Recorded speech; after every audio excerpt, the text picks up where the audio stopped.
The Conservatives in Alberta are banning books in schools because that's exactly what a freedom-loving government does, with them deciding to ban all books that are deemed sexually explicit, except, of course, the Bible. And as somebody who grew up in a Catholic school, I can guarantee you that the most violent and sexually explicit book in our school at any time was the Bible. But all books with explicit content will be removed, and libraries will also no longer be permitted to provide students in grade 9 or below material that contains non-explicit material. One of the core tenets in grade 9 English classes across the country is Shakespeare, like Romeo and Juliet. Those would no longer be allowed in schools. Although I wonder what kind of exceptions they're going to make for stuff that they deem to be important for the culture.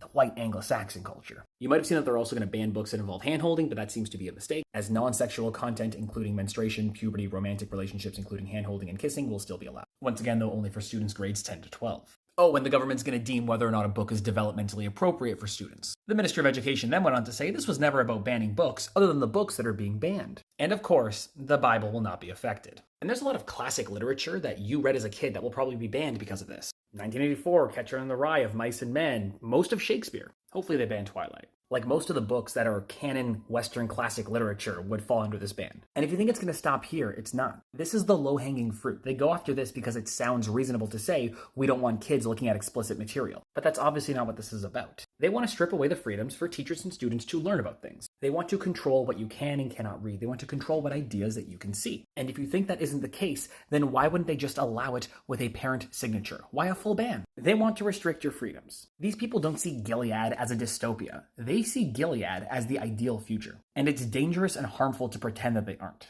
And I'm not going to paint this as a all conservatives thing. Obviously, I don't think Doug Ford falls into this camp. But don't for a moment think that Doug Ford wouldn't do something like this if it would get him more votes. So don't for a second let the conservatives gaslight you into thinking that they're the party of freedom. Because they always have and always will be the party of control.